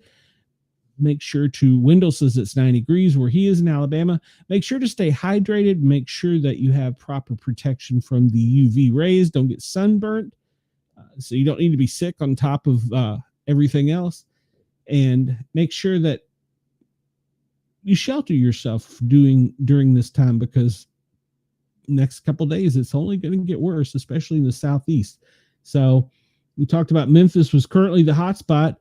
Can anticipate right along the Mississippi, all of those areas getting up near triple digits. Chris says he is usually the only hot air wedge in the Midwest. I'm happy to finally have some company. Well, it's coming from the Gulf. It's coming up to meet you, Chris. So, but make sure that you have some type of cooling and hydration. Seek shelter if you're going to be out for extended periods of time. Protective clothing, and we can't forget about the eyes. You also want to protect your eyes with sunglasses on hot, sunny days, so that you don't damage your eyes. All right. We're a little late on this one. I'm sorry, Chris. This is the big, beautiful, perfect globe. For those of you on audio only, on Yerg's Radio, Rainbow Radio X, Radio X in Australia, and Dare Media, well, if you come over and join us on the Para Are Normal Guys, Para Are Normal, 3 words, guys spelled with a Z, or just search out the Sportcat shows. You can find us. And every day we have the big, round, blue, beautiful globe. It's an AI representation of the globe with the current wind conditions on the globe. Total blank there for a second. If we zoom in a little bit, we can see by the winds, the way that it's pressing up, you have off the Atlantic coast that one front that's pulling from the New England area up, and then you have that wedge going straight up Mississippi and pushing to the west, and that will be bringing the heat from the south. And we can anticipate later with those winds, hopefully that'll kill some of the electrical activity in the storms out in the Gulf and the Atlantic, and we won't have any hurricanes from this. We'll hop down and visit in our friends in Australia and see. And by the way, they're not down there. They're right here for anybody that's curious. Inside joke. All right, so we'll get Australia. That front off of the west coast is really spinning, and that's what's going to be bringing the winds and rain.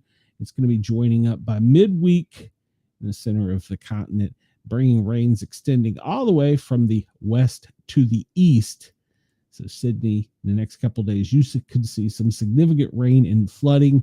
Everybody make sure to be weather aware. Don't drive your fire truck into water. Turn around, don't drown is the motto, right? Is that the way, what you're supposed to do? The fire truck didn't turn around, not drown.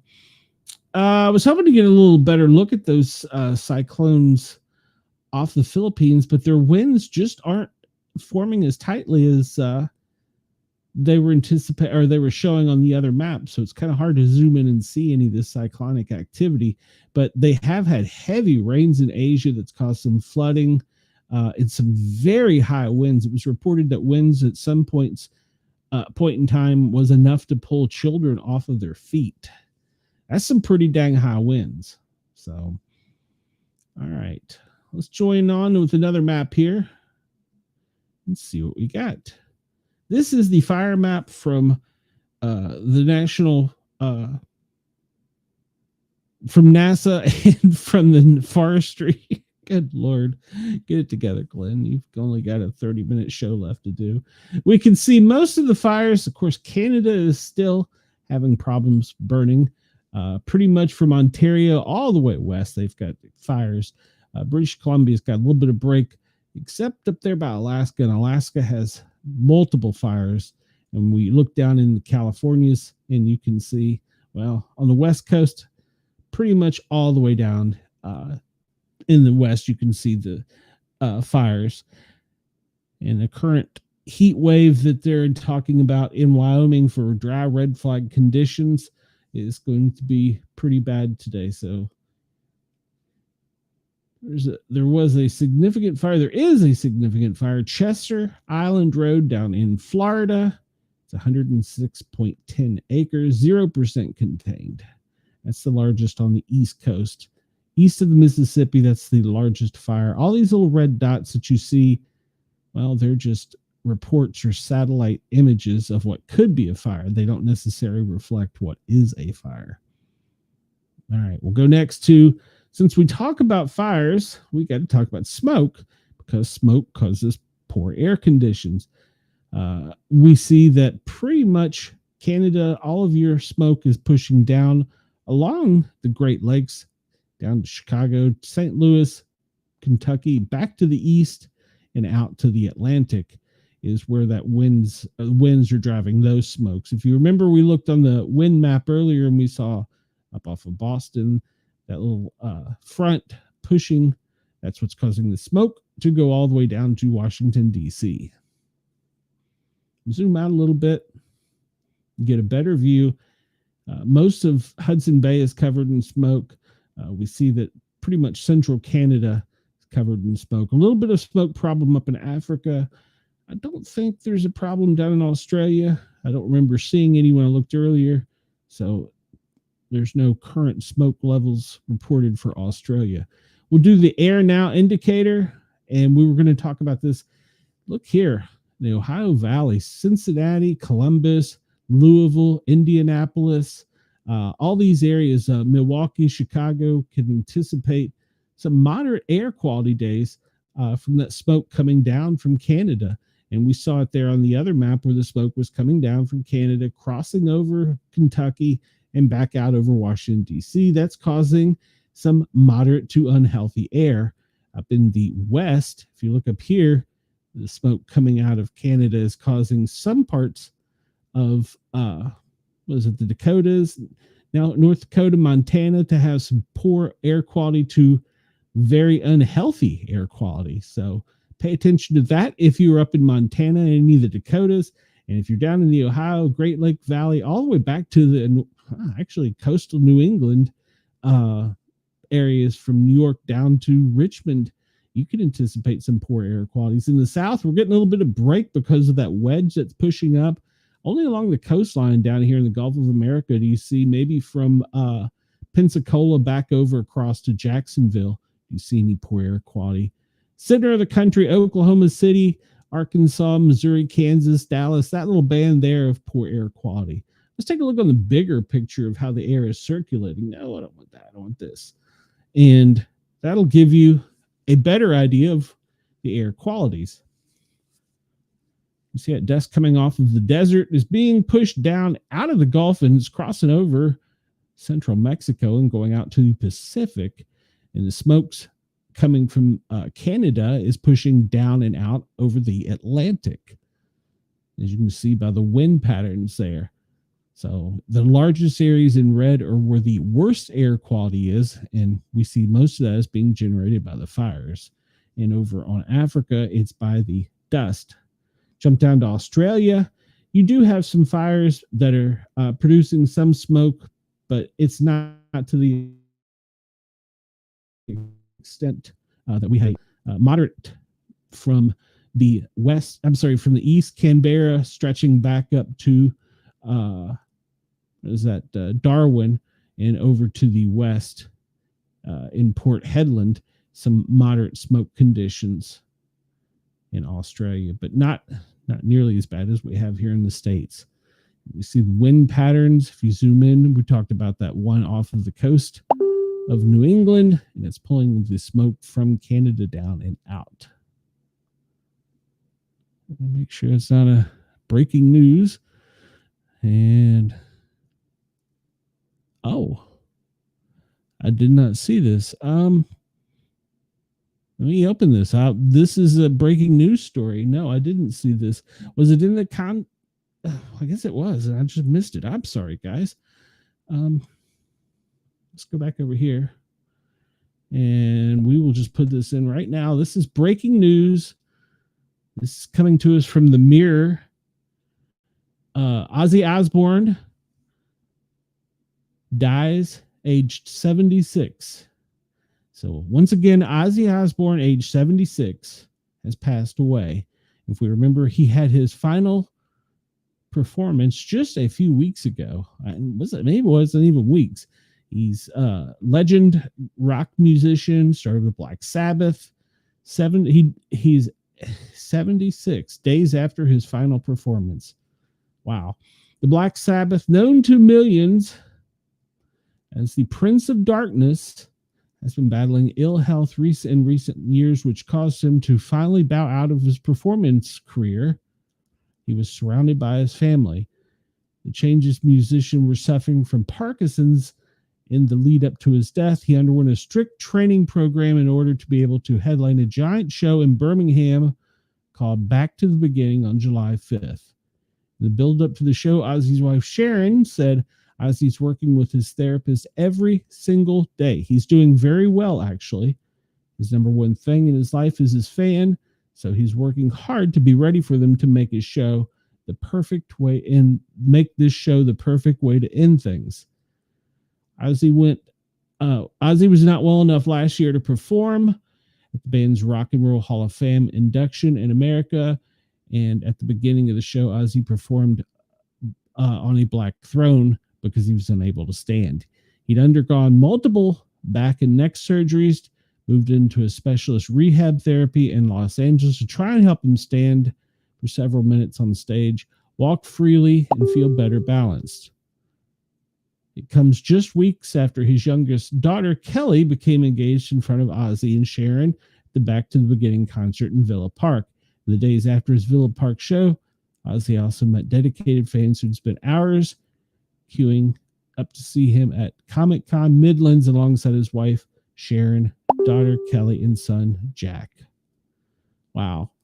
Emotional moment. At the beginning, Osbourne said, "I do not know what to say. Man, I've been laid up for 6 years. You have no idea how I feel.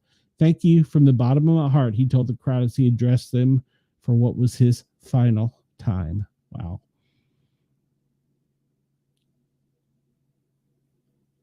Ozzy Osbourne, age 76, passed away today. Wow. I hate to hear that. I feel like I grew up watching Ozzy. So, and I didn't see that performance on the 5th. I need to go back and watch it. Wow. Thank you, Denise and Chris, for giving me this headline. But yeah, Ozzy Osbourne, age 76, the Prince of Darkness, has passed away after his final performance just days ago. This comes to us out of the Mirror breaking news. Rock legend Ozzy Osbourne has died at the age of 76. I feel like Ozzy was close to so many of us because we grew up watching him. For me, I listened to a lot of country and Western music because my dad being a country and Western DJ. And I remember hearing Black Sabbath and thinking, man, this is great stuff. And then, of course, following Ozzy all the way up through his career, we remember when he bit the head off a bat, or supposedly bit the head off a bat. He made headlines, the Prince of Darkness. He had so many great songs and hits. He became a reality TV star when that took off in the, what was it, the late 80s, early 90s. And we followed him in that. And he really flourished on MTV and a lot of their shows. And then his son, of course, did the paranormal thing. And he would have the show with his mom and his dad where they would show paranormal clips. And they would say, "Oh, this is real," or "This is bullshit." And Ozzy was always one to kind of undertone it, but he would add his typical flair and say when he thought something was real or something was bullshit, as he would say. He was very well respected in the community, rock and roll legend. You can't say enough about Ozzy. It really breaks my heart to see him pass this way. His wife, a few weeks ago, we had just discussed this with our family because of some of the things we were going through. But him and his wife had discussed going to a certain part of the world. I'm not going to say for sure because I'm not sure of the part, but where they allow you to basically be euthanized. And Sharon had talked about going with him, that she didn't want to be there when he passed, or didn't want to be around after he passed because they were so well connected. I'm not sure how long they had been married, but as long as I can remember, wow. Ozzy Osbourne, age 76, has passed away. It's a moving moment. It's time of reflection for us all because everybody can remember Ozzy, whether it was the butt of a joke about him biting the head off of a bat, or sometimes not being able to understand him when he was on the reality TV show because of the way he mumbled incoherently. You would think the man couldn't sing a tune, but put him in front of a microphone, and it was like a switch came on, and he was such a prolific performer. Wow. Let's see. I'll copy this link too and go over that. Come to us from the Mirror. I'm breaking into doing what I normally do because I really felt like Ozzy was. Yeah. Well, that's the guy from yesterday. No, CNN doesn't have it yet. Okay, so it came to us from the Star. That Ozzy Osbourne. I'm sure there's others picking up on it now, but that came to. I'm sorry, from the Mirror. That came to us breaking news from the Mirror. Ozzy Osbourne, age 76, has passed away. I sent the message to the directors at Yerg's Radio and let them know as well. So let's see. TMZ has a story about it. Let's see real quick what TMZ says. They're usually, as far as statesides go, pretty good. Ozzy Osbourne, age 76, is dead. Breaking news. Legendary rock singer Ozzy Osbourne has died, according to TMZ. In a statement, the Osbourne family said that he died Tuesday surrounded by love. The cause of death is unclear. It's with sadness that mere words can convey that we can report that Ozzy has passed away this morning. He was with his family and surrounded by love. We ask everyone to respect our family privacy at this time. The statement was signed Sharon, Jack, Kelly, Amy, and Louise. Ozzy is most famous for heading up the group Black Sabbath, founding the iconic rock band in Birmingham, England in 1968, alongside Tony Iommi, Geezer Butler, and Bill Ward. His death comes just weeks after he performed one last time with Black Sabbath. The band received numerous accolades over the years, including 2 Grammys and a 2006 induction into the Rock and Roll Hall of Fame. Among their famous songs, War Pigs, yes, Iron Man, Paranoid, Children of the Grave, and Sweet Leaf. Despite their rise to fame, Osbourne was booted from the group in 1979 because of his alcohol and drug addictions, an issue he struggled with consistently over the next few decades. He then embarked on an incredibly successful solo career in which he released 13 studio albums, the first 8 of which all went platinum in the United States. He also won 5 Grammys as a solo artist while penning his tracks like Crazy Train, No More Tears. During this time, his wife Sharon took over as his manager.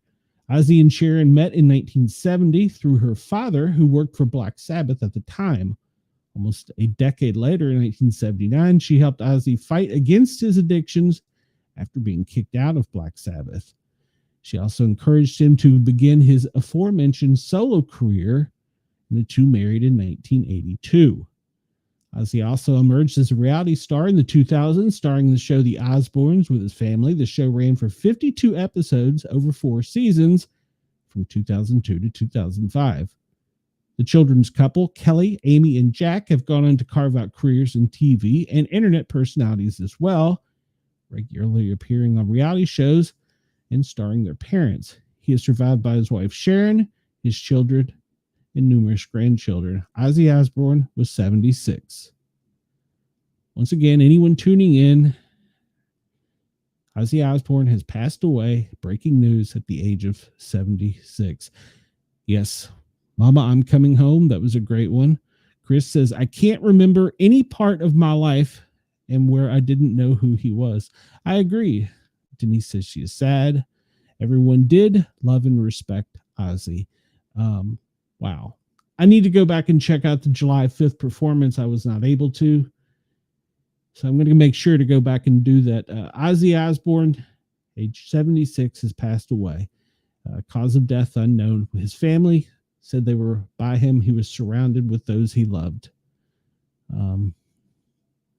Wendell said it is funny how he and Mel Tillis were the same in that. Yes. Yes. I think it could have been just also part of his English accent, and maybe some little shtick in there, because he was a performer at heart. He was very theatrical, and he was very well aware of his surroundings at all times. And I think that was one of the things that he really disliked when he was not able to get about, was that he was not able to be so observant and aware and able to communicate back what he was seeing. But yeah, Ozzy Osbourne, 76, has passed away. Wow. I don't know that I want to be the person that some child is listening to now and hears that news for the first time, because I remember when Elvis Presley died, I remember exactly where I was and what I was doing. And I remember the reporters well saying at that time, of course, there was only 4 TV channels. And I remember exactly the reporter, where I was, what was going on, and where it came on as breaking news. And so many people surrounded the TV and radio and tuned in to find out what they could about that rock and roll legend. And I don't know that I'm ready to be the disc jockey or news reporter that tells someone that has had Ozzy in their entire life that he is no longer with us. That's a very stark reality if you have to report something like that. And I guess I've tasked this as my duty, but Ozzy Osbourne is dead at the age of 76. Maybe Jurgs and I can work out doing some kind of special show. I don't know. We might have to only air it on Radio X because of royalty reasons. We'll have to work on that because he was such a prolific. It wasn't just his entertainment. He was such a prolific personality.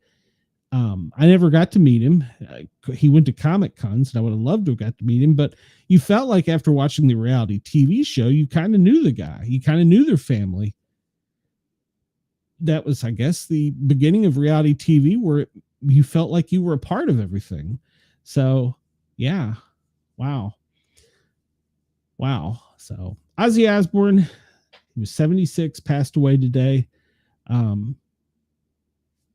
He was a rock and roll legend.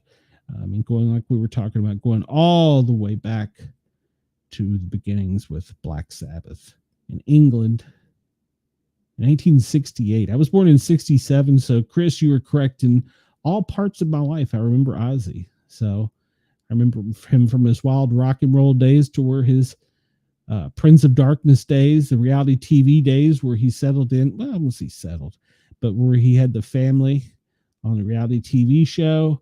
And of course, being into the paranormal, I remember the show with him and Jack. And of course, Sharon, she's been a very outspoken person her entire life. She helped him reemerge, and the two together were just great. Denise says she watches the Ozzy Osbourne show all the time. Yeah, it's real. Like I said, it's really strange to think about a world without Ozzy.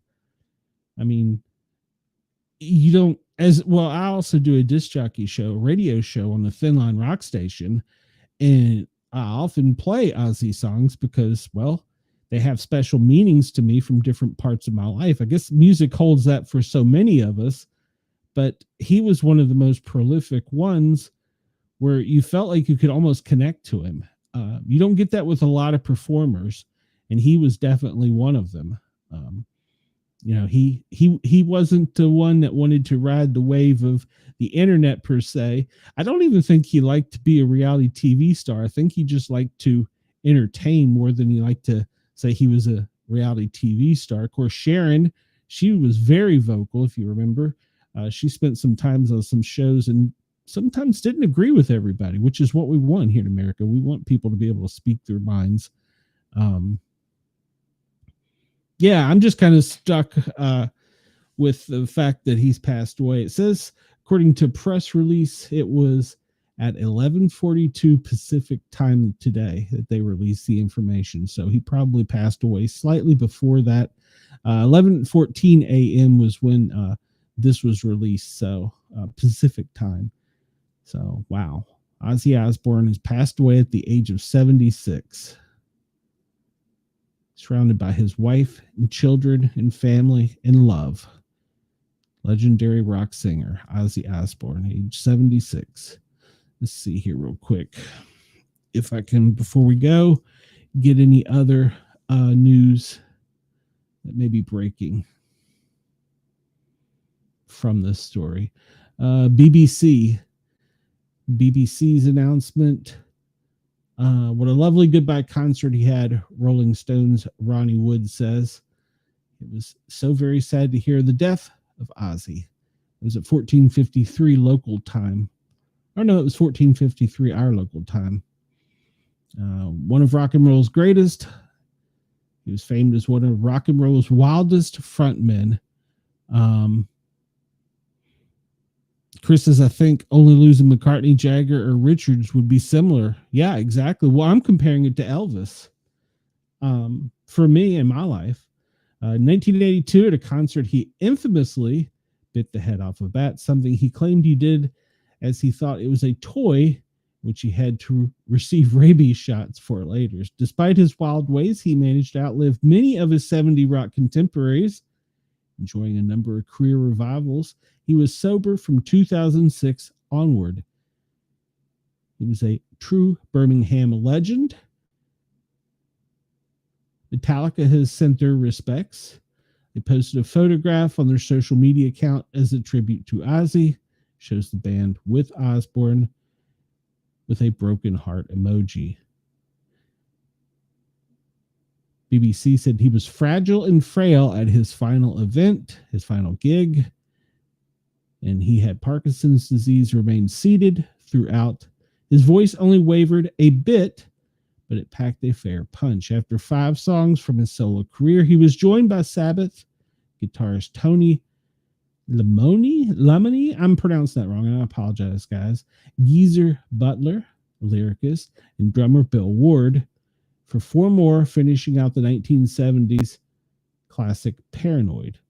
Are you ready? Let the madness begin, he called, clearly reveling in the moment. It was good to see him on stage. You have no idea, he told the idea, responding to the crowd chanting his name. He was known as the Prince of Darkness and performed his final concert with Black Sabbath for the first time in 20 years on 5 July. It was at the Villa Park in Aston, Birmingham, where Ozzy was from. He was born John Michael Osbourne, 3 December of 1948 in Aston, Birmingham. He left school at the age of 15, did odd jobs, including factory work, before forming several bands with school friend Geezer Butler. Band performed a string of their hits for 40,000 people in the stadium and millions on a live stream. They were joined on stage by a string of rock royalties, including Billy Corgan, Steven Tyler, Tony Morello, Ronnie Wood, and Youngblood. Their final performance raised 140 million euro for charity, according to the event's musical director. A concert film celebrating the life of Osbourne and Black Sabbath is set to be released in 2026. Wow. It's with more sadness than mere words can convey that we have to report our beloved Ozzy Osbourne has passed away this morning. He was with his family and surrounded by love. We ask everyone to respect our family privacy at this time. Wow. All right. Well, I've got to sign off here. But we interrupted my show, which is okay because I feel like this is probably more important to give the news. Black Sabbath's frontman, Prince of Darkness, as most of us knew him, Ozzy Osbourne, passed away this morning at 76. We'll have some kind of tribute or something, I'm sure, to him. But Ozzy was probably, as far as heavy metal, he introduced me to a genre of music that I wasn't used to, and he opened up my ears and gave a listening experience that was different from what I was listening to as a child. So you've probably heard me say many times, my father was a country and Western disc jockey.